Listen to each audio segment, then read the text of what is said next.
దగ్గరలోనే.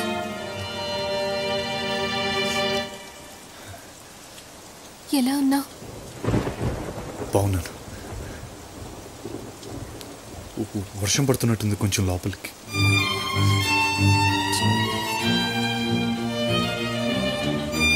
నువ్వెలా ఉన్నావు?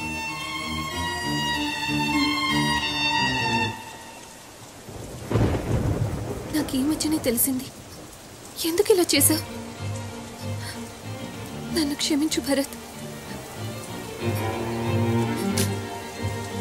లేదు మాలతి, తప్పు నాదే.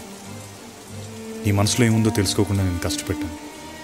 అర్థం లేని ఉన్మాదంతో ఈ జీవితాన్ని ముగించుకోవాలని నా వాళ్ళని కష్టపెట్టాను. 14 సంవత్సరాలు గడిచిపోయింది, కానీ నిన్ననో మొన్ననో జరిగినట్టుంది. ఇంకా ఒక్కసారి గతంలోకి వెళ్ళే అవకాశం వస్తే బాగుండు. గట్టిగా అరిచి చెప్పేదాన్ని, నువ్వంటే నాకు ఇష్టం అని, నేను కూడా నిన్ను ప్రేమించానని. అవును భరత్, నేను నిన్ను ప్రేమించాను, కానీ చెప్పడానికి భయపడ్డాను.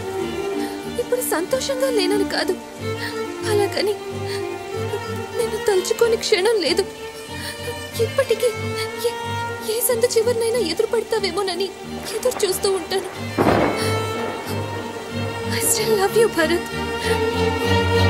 I still love you.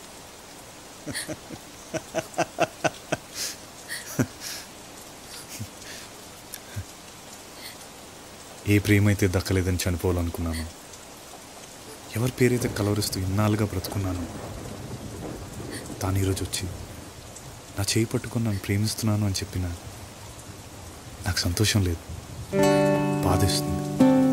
14 ఏళ్ళ తర్వాత ఒకరోజు కళ్ళు తిరిగి చూసేసరికి నాకు తెలిసిన ప్రపంచం అంతా మారిపోయింది.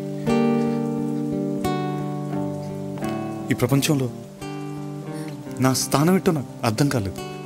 అంతా గందరగోళం. కూలి పని చేసుకునేవాడి దగ్గర నుంచి కోటీశ్వరుడి వరకు ప్రతి ఒడి జీవితంలో ప్రేమ ఉంటుంది. కోరుకునేది దక్కలేదని అందరూ నా అలాగే జీవితాన్ని అంతం చేసుకోవాలనుకుంటే బహుశా ఈ ప్రపంచం శ్మశానం అయి ఉండేదేమో.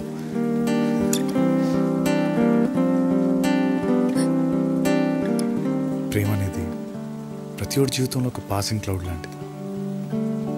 ఇష్టపడింది దక్కలేదనే బాధతో ఒక ఎస్కేపిస్ట్లా బిహేవ్ చేశాను. అదే ప్రేమ అనే భ్రాంతిలో బ్రతికేశాను. వచ్చే ముందు నీ కళ్ళల్లోకి చూసి మాట్లాడగలనో లేదో అనిపించింది, కానీ ఇప్పుడు నేను ఇలా చూస్తుంటే మనసుకి హాయిగా ఉంది. కోరుకున్న వాళ్ళని ఎలాగైనా సొంతం చేసుకోవాలనుకోవడంలో కాంక్ష ఉంది. స్వేచ్ఛగా వదిలేయడంలోనే నిజమైన ప్రేమ ఉంది. అది అర్థం కావడానికి నాకు ఎంతకాలం పట్టింది.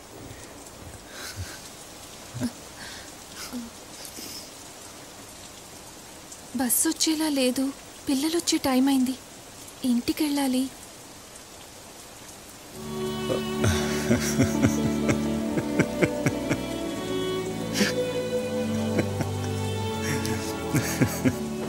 ఎందుకు నవ్వుతున్నా? అప్పటి మాలతి గుర్తొచ్చి. నవ్వు నవ్వు, రేపు నీకు పెళ్ళైతే తెలుస్తుంది. ఈ తెల్లగడ్డానికి ఇంకా పిల్లనిస్తారా? ఎందుకు ఇవ్వరు? కొంచెం క్రాఫ్ట్ కట్ చేయించుకుని జుట్టుకు మాయలాగా రంగేసుకుంటే సరిపోతుంది. ఆటో జాగ్రత్త.